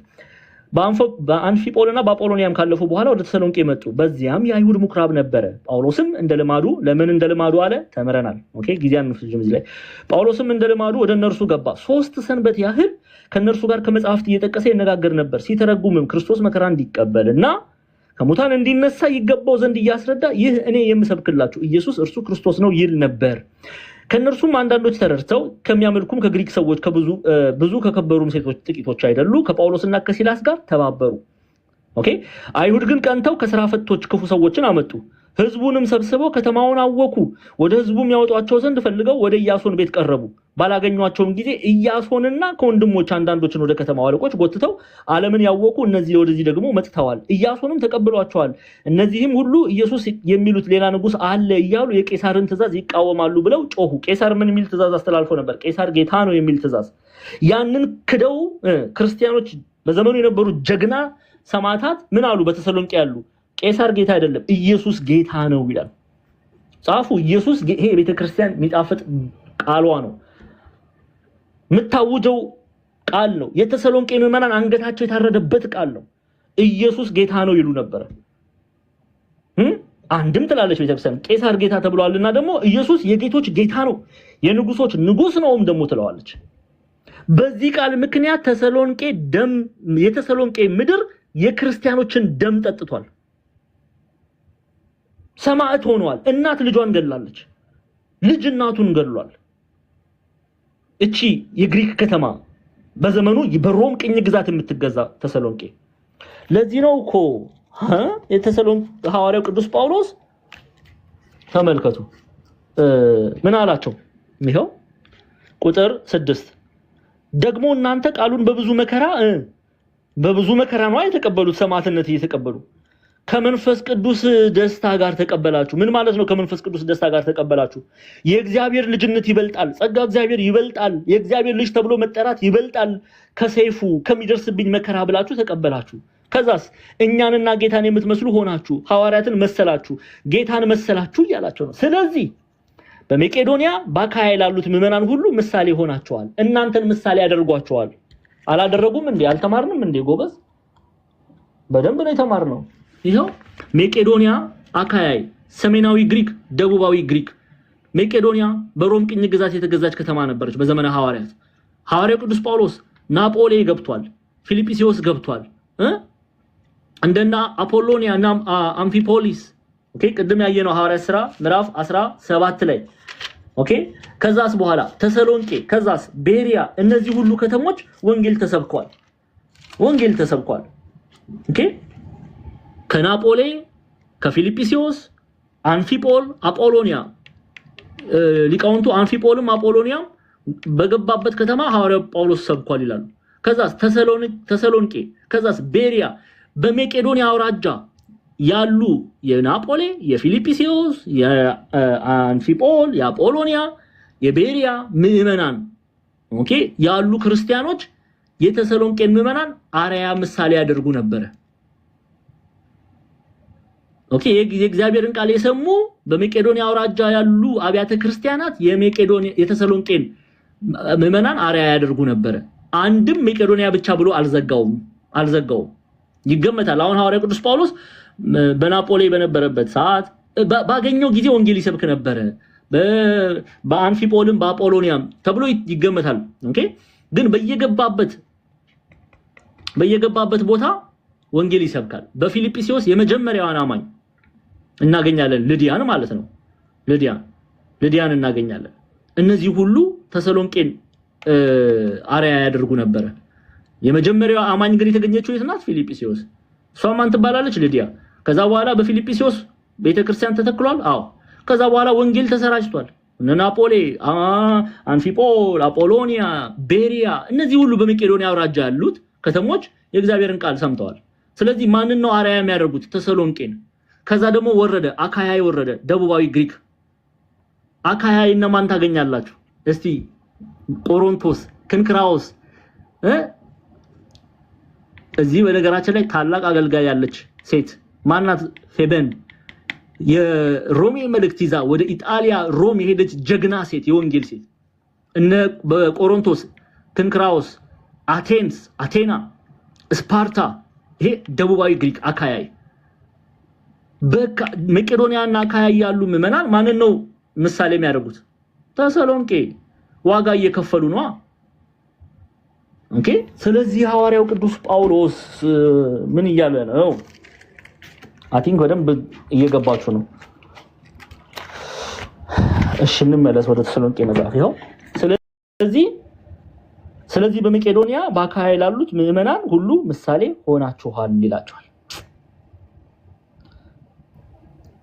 አንድ ጥያቄ ልጠይቃችሁ፣ እኛ ኢትዮጵያውያን ምሳሌ ሆነናል? መልሱን ለራሳችን እንተውና ዝም እንበል። የቲክቶክ ፖለቲክስ አጀንዳ መሆን አልፈልግም። ለእናንተ ግን መልሱን ልተው። መልሱን ህሊና የሚባል ይላል አባቶቻችን። ህሊና የሚባል ነገር አለ ውስጣችን፣ እውነትና ውሸት የሚገልጽልን ህሊና ስላለ ዝም ብለን እንለፍ። እግዚአብሔር ይፈርዳል። ሌላ ምንም ማንናገርም። ለሁሉ ጊዜ ያለው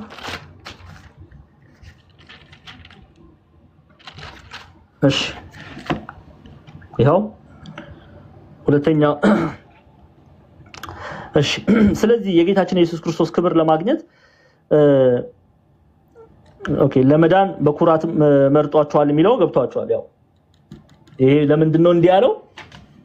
ቁጥር 13 ላይ እኛ ግን በጌታ የተወደዳችሁ ወንድሞች ሆይ ሁሉ ጊዜ ስለናንተ እግዚአብሔርን ልናመሰግን ግድ አለብን። አይተናል እሱን ክፍል። እግዚአብሔር በመንፈስ መቀደስ እውነትንም በማመን ለመዳን እንደ በኩራት መርጧችኋልና። እንደ በኩራት መርጧችኋልና ማለት ምን ማለት ነው ብያችኋለሁ። በመጀመሪያ አምናችሁ ለሌላው አርአያ እንድትሆኑ መርጧችኋል ማለት ነው። ኦኬ በኩር ማለት መጀመሪያ ማለት ነው። ኦኬ ለሌሎች ምሳሌ ሆናችኋል። ከዛስ በኋላ ከቁጥር 15 ላይ 14 እና 15 ላይ ነው ያለው። ስለዚህም የጌታችን ኢየሱስ ክርስቶስ ክብር ለማግኘት በወንጌላችን ጠራችሁ። ኦኬ ማን ነው የጠራችሁ እያለ ነው። ወደዚህ መዳን እንድትመጡ ማን ነው የጠራችሁ? ወደ ቤተክርስቲያን እንድትጨመሩ ማን ነው የጠራችሁ? ጌታችን መራችን ኢየሱስ ክርስቶስ። ለስም አጠራሩ ክብር ምስጋና ይገባው። በማን በኩል ጠራችሁ? በሐዋርያቱ በኩል ጠራችሁ። አልጠራቸውም?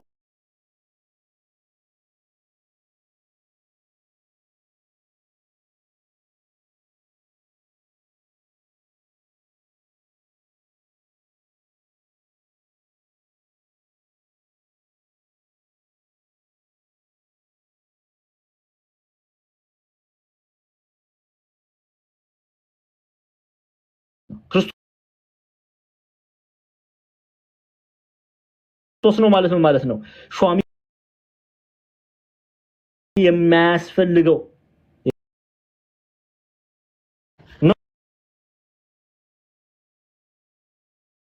እያላችሁ ያለው። እሺ ቶሎን ጨርስ። እሺ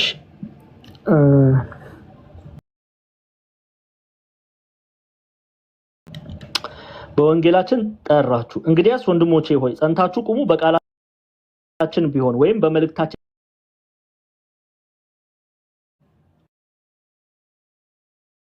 አስተምረዋል። ያስተማሩት ሁሉ ተጽፏል አልተጻፈም። ይሄ ማለት ግን ሌላ ትምህርት አላስተማሩ። ሌላ ትምህርት ስል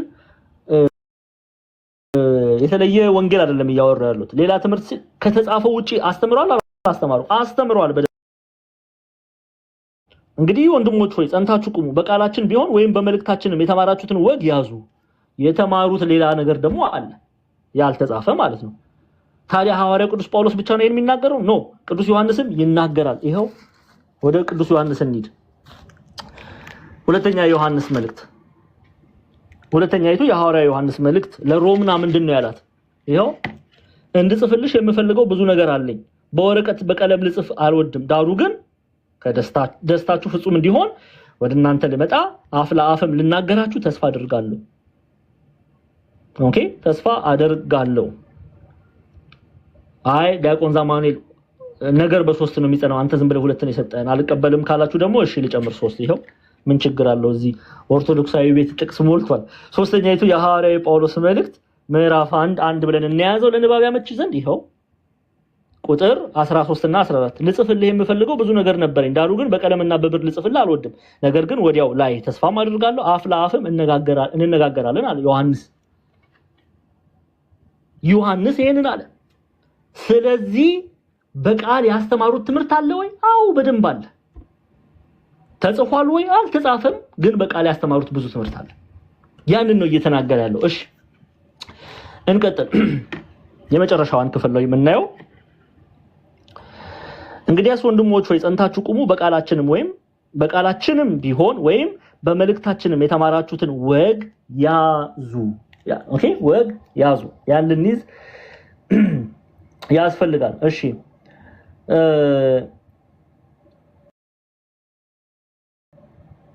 አንድ ክፍል ላንሳ። ቁጥር 12 እና 13ን ጨርሰን እንመልከትና እንጨርሳለን። ለምን መጽናናት በጎንም ተስፋ የሰጠን እግዚአብሔር አባታችን ልባችሁን ያጽናኑት በበጎም ስራና በቃልም ሁሉ ያጽኗችሁ ይላል። ኦኬ፣ ምን እያለ ነው የሚለውን በደንብ ስሙኝ። የመጨረሻውን ክፍል ነው። እሺ የመጨረሻው ነው። በቃላችን ቢሆን ወይም በመልእክታችን የተማራችሁትን ወግ ያዙ ካለ በኋላ ለአባቶች ወግ ይቅርታ ራሱ ጌታችን ኢየሱስ ክርስቶስ ራሱ የሚለው ኢየሱስ ክርስቶስን ነው።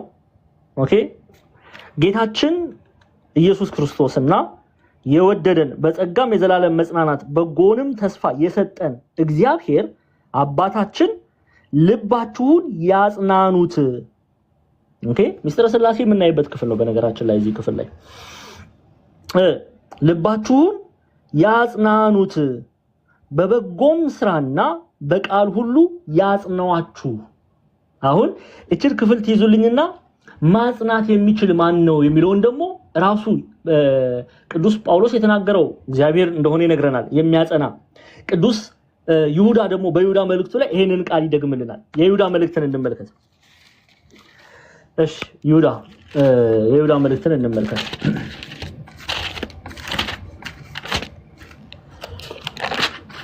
ይሄው ያዕቆብ ወንድም የይሁዳ መልእክት ቁጥር 24 እና 25 ተመልከቱ። እሺ ሳትሰናከሉ ራስ ረጃዙ ባካችሁ ተው ክርስቲያኖች። እኔ እኮ እዚህ ምደክመው ለእናንተ ነው። አስረጃዙልኝ። የያዕቆብ ወንድም የይሁዳ መልእክት በአንድ ምዕራፍ እናስረዋለን። ቁጥር 24 እና 25 ሳትሰናከሉም እንዲጠብቃችሁ በክብሩም ፊት በደስታ ነውር የሌላችሁ አድርጎ እንዲያቆማችሁ ለሚችለው ብቻውን ለሆነ አምላክና መድኃኒታችን ከዘመኑ ሁሉ በፊት አሁንም እስከ ዘላለም ድረስ በጌታችን በኢየሱስ ክርስቶስ ክብርና ግርማ ኃይልም ስልጣንም ይሁን አሜን ይላል። ይሄንን ጸሎት ነው ቅዱስ ጳውሎስ እየጸለየ ያለው። ለማን ነው የሚጸልየው? ለተሰሎንቄ ምዕመናን። ራሱ ጌታችን ኢየሱስ ክርስቶስና የወደደን በጸጋም የዘላለም መጽናናትን በጎንም ተስፋ የሰጠን እግዚአብሔር አባታችን ልባችሁን ያጽናኑት፣ በበጎም ስራና በቃል ሁሉ ያጽኗችሁ፣ በሚደርስባችሁ መከራ በጽናት ትቆሙ ዘንድ ይርዷችሁ። ኦኬ፣ ባመናችሁበት እምነት ሃይማኖት ጸንታችሁ ትኖሩ ዘንድ ያጽናችሁ እያለ ቅዱስ ጳውሎስ ይጸልይላቸዋል። በነገራችን ላይ ይሄ ጸሎት በአንደኛ ተሰሎንቄ ላይ እናየዋለን። ተመልከቱ። መጀመሪያቱ የሐዋርያው ጳውሎስ መልእክት ወደ ተሰሎንቄ ሰዎች ምዕራፍ 3 ይሄው ከቁጥር 11 ጀምሬ ላንብብላችሁ። ተመልከቱ። አምላካችንና አባታችን ራሱ ጌታችን ኢየሱስ ክርስቶስ ወደ እናንተ መንገዳችንን ያቅና። ጌታችንም ኢየሱስ ክርስቶስ ከቅዱሳኑ ሁሉ ጋር ሲመጣ በአምላካችንና በአባታችን ፊት በቅድስና ነቀፋ የሌለበት አድርጎ ልባችሁን ያጸና ዘንድ እኛ ደግሞ ለእናንተ እንደምንሆን ጌታ እርስ በርሳችሁ ያላችሁን ለሁሉም የሚሆን ፍቅራችሁን ያብዛ ይጨምርም ይላል። አያችሁ ደግሞ ሲጸልይላቸው። ኦኬ፣ ኢትዮጵያውያን ሊቃውንት በአንድምታ ትርጓሜ ይሄን ክፍል ምንድነው የሚሉት ሲያብራሩ? በጎውን ሃይማኖት የሰጠን እሱ እግዚአብሔር ጸጋውን ሰጥቶ ደስ ያሰኛችሁ፣ ጸጋ እግዚአብሔርን አላብሶ ኦኬ ልጅነትን ሰጥቶ የጸጋ ልጅነትን የባህሪ ሳይሆን የጸጋ ልጅነትን ሰጥቶ ጸጋውን ሰጥቶ ደስ ያሰኛችሁ፣ አንድም በጸጋው ደስ ያሰኛችሁ፣ አንድም የእግዚአብሔር አብ የጌታችን ኢየሱስ ክርስቶስም ጸጋው ደስ ያሰኛችሁ፣ በበጎ ስራ በበጎ አነጋገር እንድትጸኑ ያደርጋችሁ እያለ ጸሎት በማቅረብ ሁለተኛ ተሰሎንቄን ምዕራፍ 2 እንጨርሳለን ማለት ነው። ኦኬ፣ በዛ በጸሎት መራግብራችን በጸሎት መልእክቱን ይዘጋል ሐዋርያው ቅዱስ ጳውሎስ። እንግዲህ ከዚህ በኋላ የቀረን ምዕራፍ 3 ነው። ምዕራፍ 3 ስለምንድን ነው የተጻፈው? ስለ ስራ ፈቶች። ኦኬ፣ በየሰው ቤት እየቆላመጡ ስራ ሳይሰሩ እግዚአብሔር ጤና ሰጥቷቸው እንትና ጋር ቡና ጠጥቼ ልምጣ ብለው በየቤቱ እየገቡ ለሚረብሹ ሰዎች ነው የተጻፈው። ኦኬ፣ ስለዚህ ነገ እንገናኝ ማለት ነው። ነገ እንገናኝ። ሁላችሁንም ወዳችኋለሁ። ያስተማረን የገሰጸን